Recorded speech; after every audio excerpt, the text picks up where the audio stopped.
Hello everybody, I am out here at my hangar once again with my Cherokee 140, which I have nicknamed Rosie after Rosie the Riveter. We're here in Eufaula, which is my home-based airport, and I got some good news today. I drove in and I saw people out at the VOR. Now if you don't know, the VORs are being basically dismantled and put out of service across the whole country. And I thought this one down here in Eufaula was also being put out of service. Well, I found out today they're actually working on fixing it and bringing it back operational, which is fantastic. That gives me basically a point that I can fly to with my VOR equipped aircraft right here. And I can actually, there's actually a VOR approach as well that I can do based off this VOR. So I'm really excited for this to be coming back operational. It's probably gonna be another month before it does, but I'm super stoked. But anyway, let's get on to what we're doing today. What we're doing today, we're flying from Eufaula to Sylacauga, flying up for some maintenance. Gonna get my autopilot connected to my navcom so that I can actually have the autopilot fly to a VORs and fly ILS and stuff like that. So I'm excited for that. Gonna be getting that done, maybe a couple other things as well. We'll have to see. But anyway, we're gonna get into the aircraft and get going.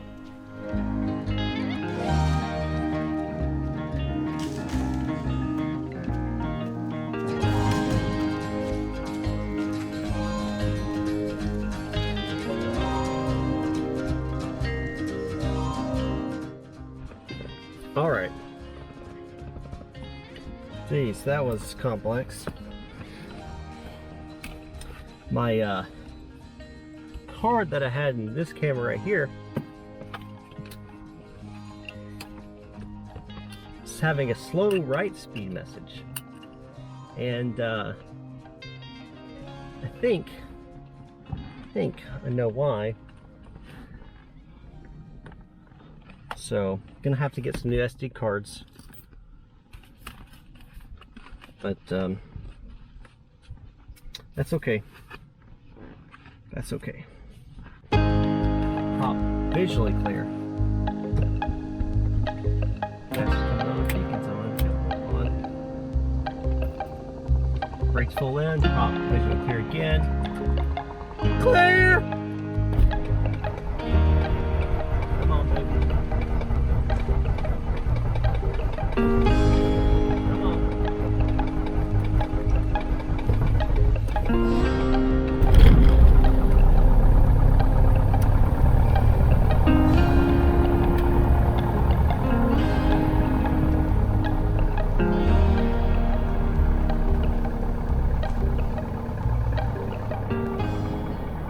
All right, let's pull up the ATIS, COM 2. Sky condition clear. Temperature 22 Celsius. Dew point 13 Celsius. Altimeter 3022. Remarks. Density altitude 900.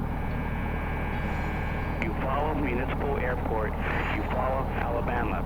Automated weather observation 1704 Zulu. Wind calm. Visibility 10. Sky condition clear. Temperature 22 Celsius. Dew point 13 Celsius. Altimeter 3022. Remarks. Density altitude 900. Eufaula Municipal Airport. All right, we got that set in. 3022 set there. Eufaula traffic number 8077 members taxiing to runway 18, going to be departure to the northwest. However, we're going to be doing the run up here, holding short of the runway. Eufaula traffic.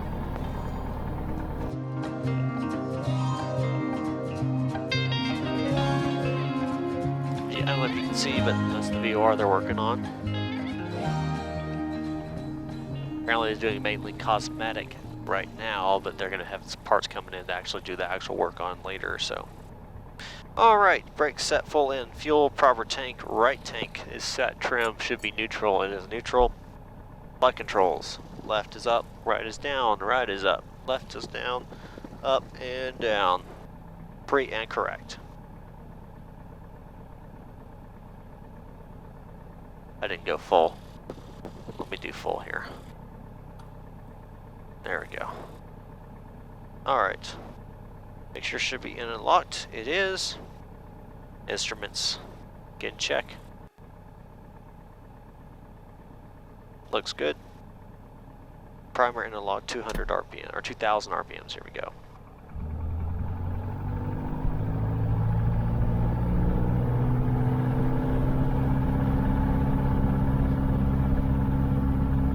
There's 2000, left.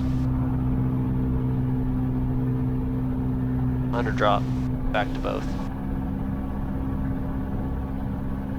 Right. 100 drop, back to both. Carb heat.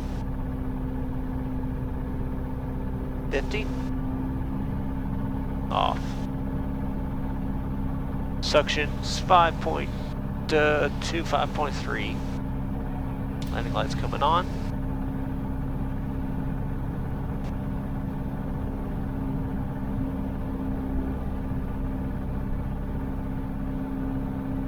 Fuel's in the green, oil pressure's in the green, oil temperature's in the green. It's all green, idle checker closed.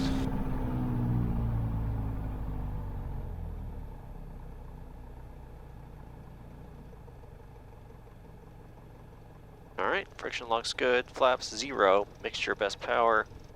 We're going to do full rich. Fuel pump on.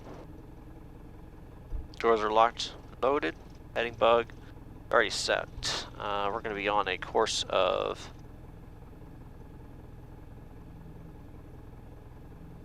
326.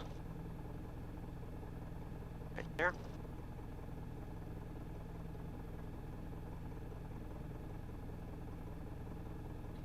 All right.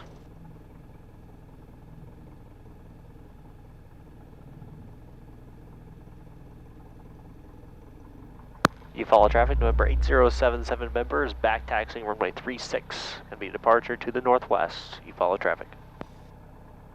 Looks clear, left, right, clear, runway looks clear.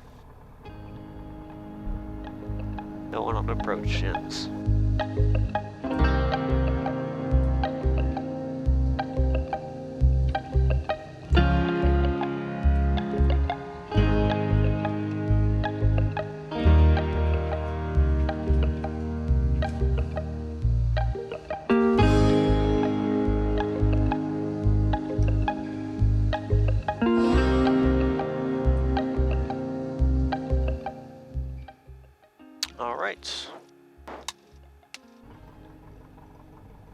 Time note, it is currently 1:13 p.m. Eastern Time, 12:13 Central. Abort plan. If we're not off by the middle taxi, we abort. If we have an engine trouble, we abort. If we have runway remaining, we'll come back and land on the runway. If we don't have runway remaining, we're going to try to make it to the left. There's a field out there. We'll try to land in the field. If we're above 1,000 feet, AGL, which would be basically 1,300 feet here, I'll entertain the option to turn back to the airport. Alright, approach ends look clear, runway looks clear. Let's go ahead and make the call and let's get out of here. You follow traffic, November 8077 November is departing runway 36, departure to the northwest. You follow traffic.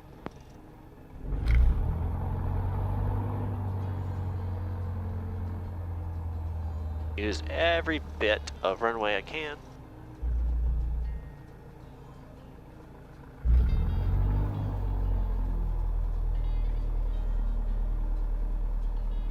Verify 36, 36, 36, 36, all three 36. All right. Heels to the floor. Increasing power. Full power. Engines in the green. Airspeed's alive. There's 65. And pitch for 80.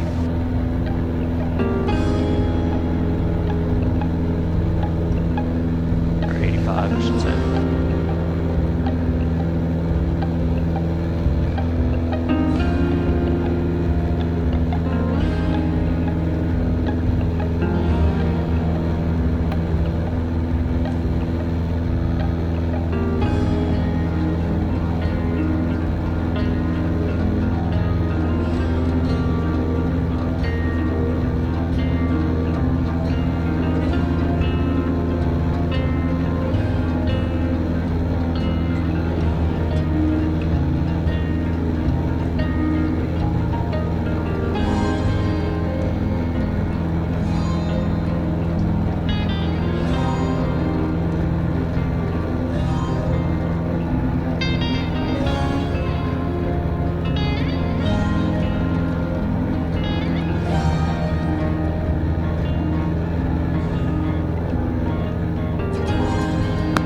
follow traffic over 8077, first turning left, crosswind, being one crosswind far to the northwest, and follow traffic.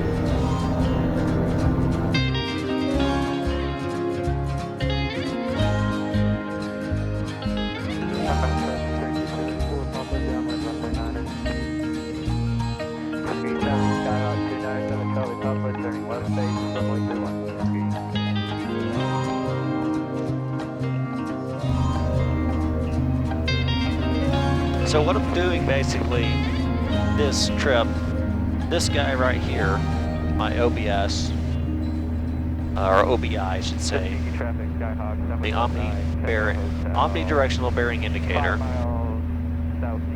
it's going to be connected, which goes to my navcom right here, nav right here, nav 1 goes here. Right now it's not connected to my autopilot. This is, but this doesn't work anymore. So this is old GPS, like old VFR GPS. So what I'm gonna do is basically connect this to this so that I can hands-off fly. I can push nav on my Skytech 40 and basically hands-off with altitude holding and also directional to a VOR. And it'll fly that by itself without me having to do anything. As I get into a lot more of my cross-country stuff, working on my commercial, working on that kind of stuff, or even with IFR, the amount of times that I'm just going to be flying, and I enjoy flying, don't get me wrong, I do, but it would be nice to be able to go hands-off, for sure.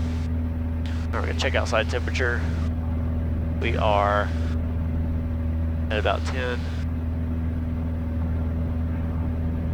South Alabama regional traffic, signal 20 is on a right downwind at this time. 12 degrees Celsius outside. 4,500. Actually, right about there. All right, guys. I am going to shut off the cameras for now. Save space. And pop back up here once I get closer before I get to our descent. So until then, see ya.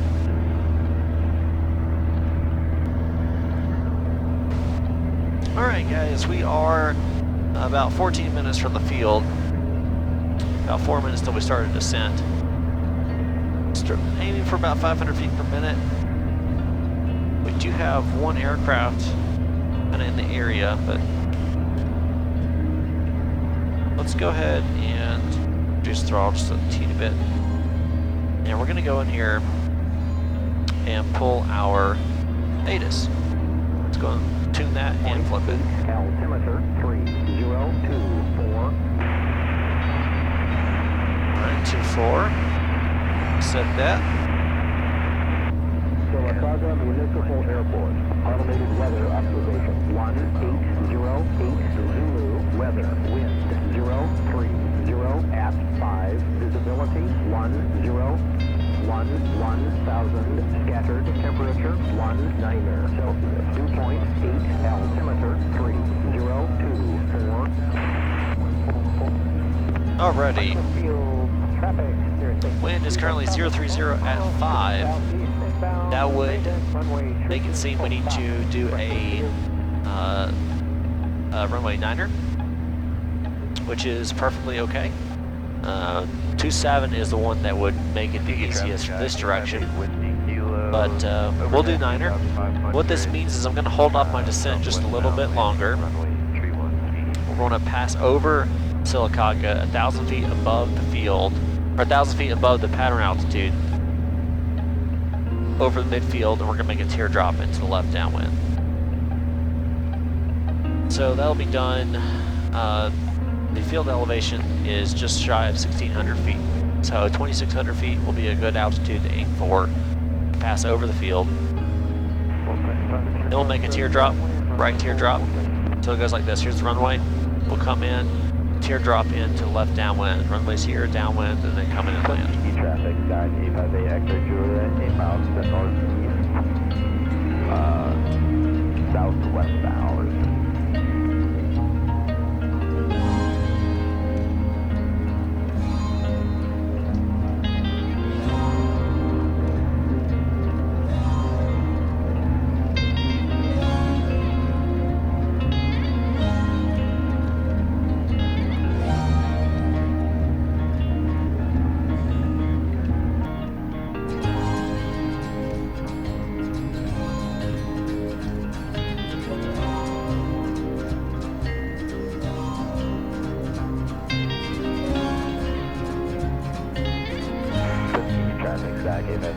Juliet, turning left base, runway 31.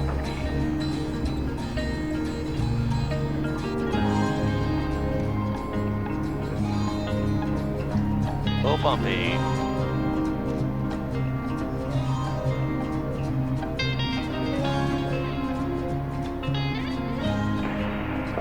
Ski traffic, Sky 858, extra Juliet, turning final, runway 31, ski.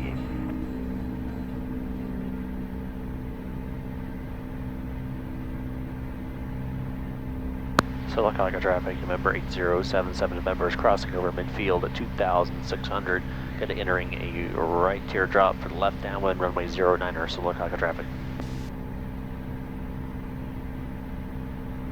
Fort Payne traffic, Isabel Field, November 205 Tango Hotel is with you. Coming up on Coe for the RNAV GPS runway 4. Alright, there's 26. Right over midfield. Hold this altitude. 31.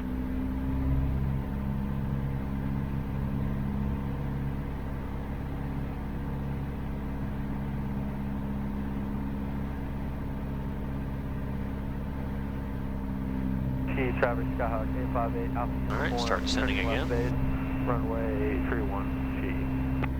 Gigi traffic Skyhawk 858 with the kilos turning left downwind runway 31 G.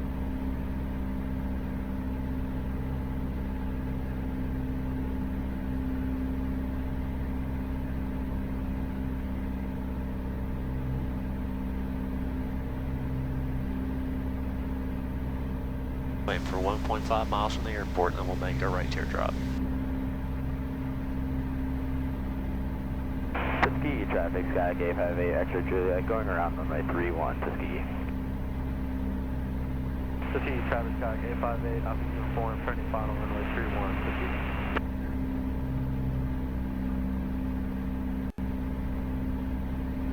Traffic, Skyhawk 858, Yankee Tango, 4 Alright. miles north, inbound. Making a right standard turn as we continue to descend here. Looking for 1,600 feet.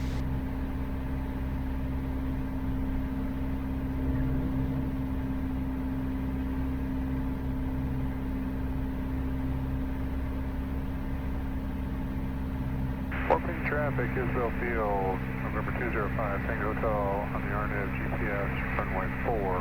Any traffic, please advise Fort Payne Isabel.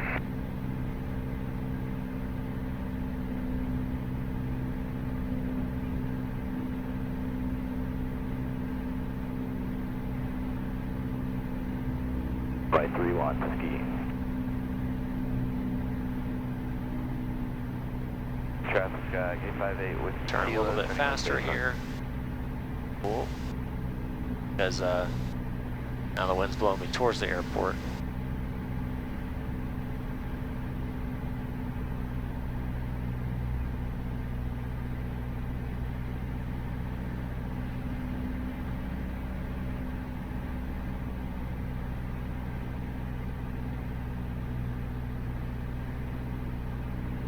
And Silicaca traffic, November 8077 members in the left downwind runway 09er, Silicaca traffic. Oh yeah, I'm getting bumpy. Getting bumpy in here. Getting bumpy. Getting bumpy in here. Already done pre-landing checklist is complete.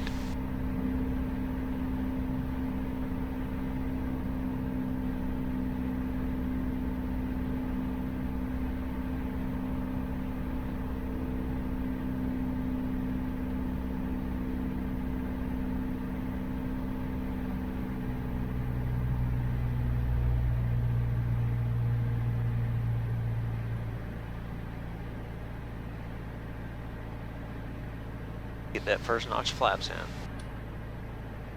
Look for 90 miles per hour.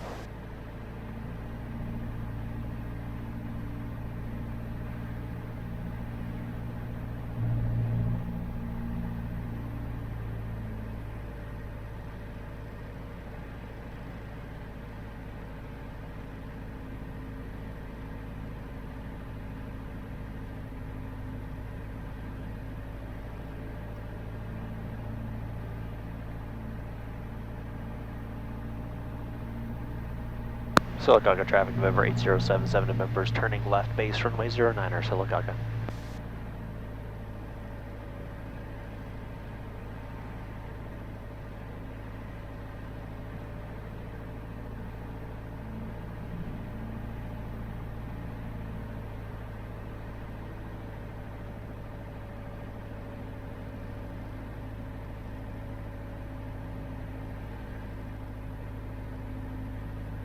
that second notch flaps.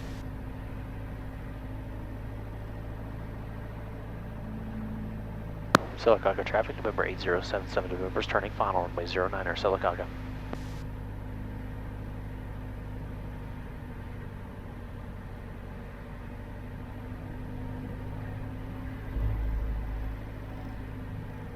Overshot, it's okay.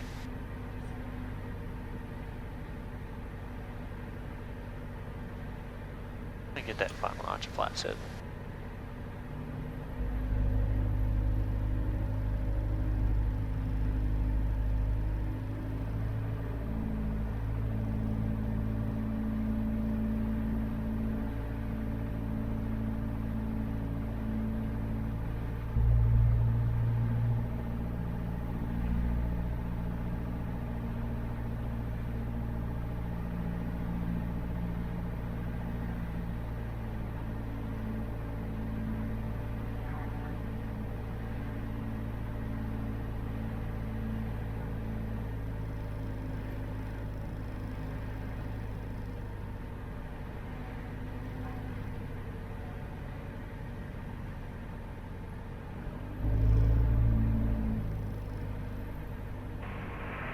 Here's some dropping hands back. Oh my. No. Stop. Stephen, how could I? Here's the small brother.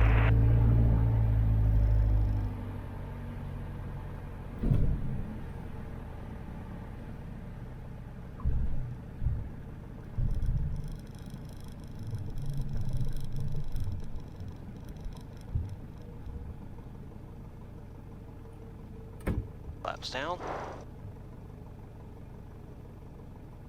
Whew!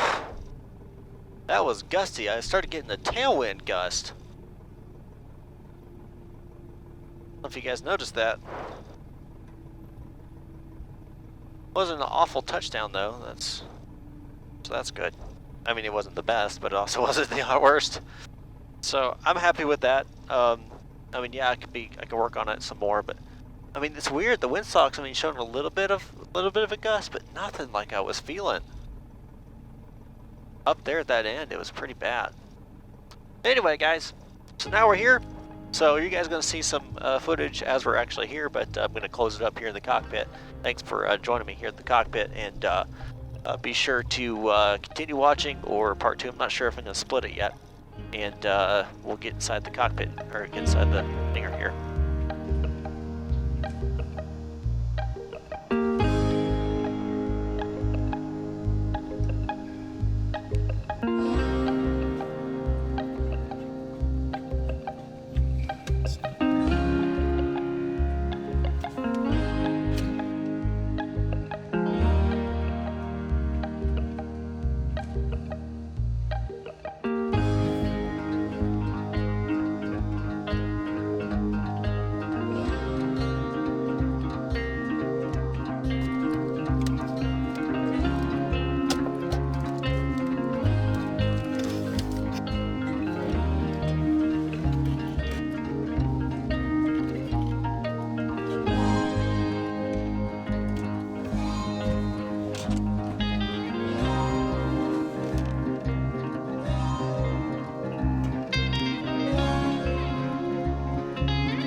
Alright guys, we just finished up getting everything installed. We also hooked up my compass light, which was disconnected, so compass light's good. We've also connected the OBI with the autopilot.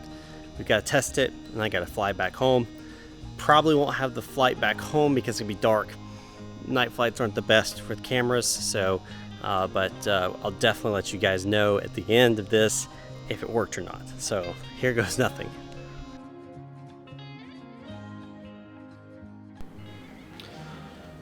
So, obviously, this type of backdrop means that I'm home.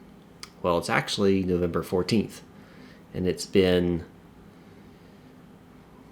12 days since my flight up there to get my autopilot fixed, and unfortunately, it didn't work.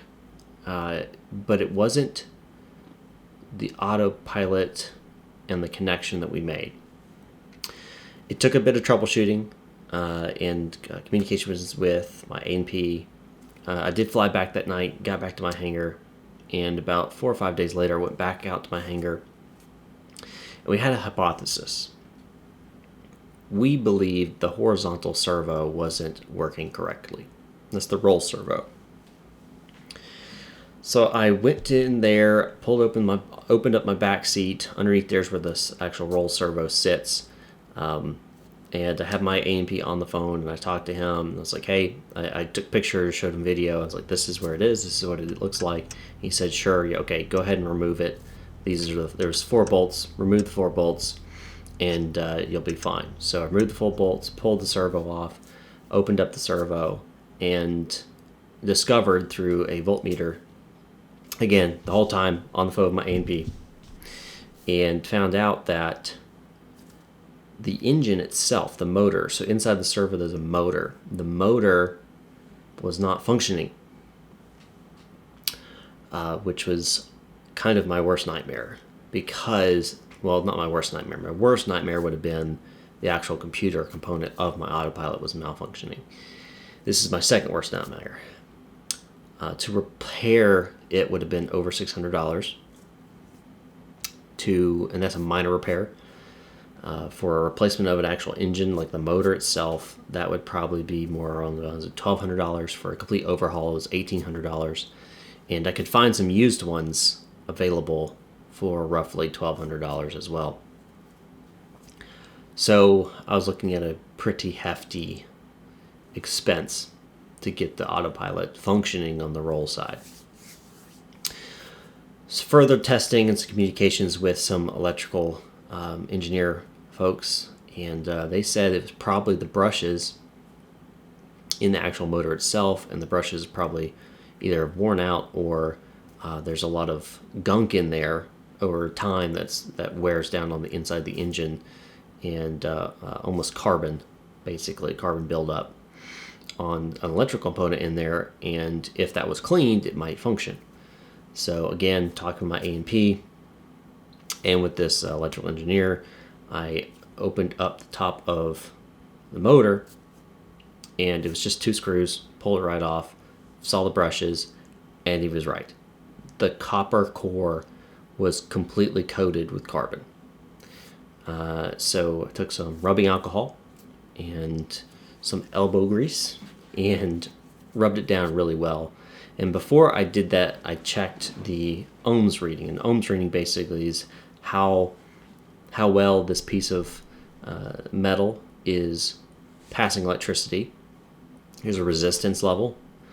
And before I cleaned it, it was measuring resistance in the 4,000s. After I cleaned it, it was down to about 300. So a drop of 3,700 resistance. That's a huge, huge amount. So after I did that, again, while on the phone with the A&P, talking through, taking pictures, I didn't want to break anything. I tested the motor with the correct ampage and voltage, and lo and behold, the motor activated. It was like heaven had just opened up. Neutral. And watch the gear. So I was super excited. You probably tell by my voice in there. What does that mean? So now the next step, part 2 of this, is to fly back up to Silicaga, have my A&P inspect the servo, make sure that it is in accordance with specifications, manufacturer specifications, nothing's damaged, nothing's messed up, everything's functioning as properly. Then he'll install it back into the aircraft, connect it back to the cabling and everything like that, because that's flight controls, and I, as owner, even though I'm under the supervision of a mechanic, I don't want to touch that. So he's going to install that back on, and then we're going to give it a shot. So stay tuned for part 2. Cross my fingers. After part 2, we'll have a fully functional roll servo and autopilot.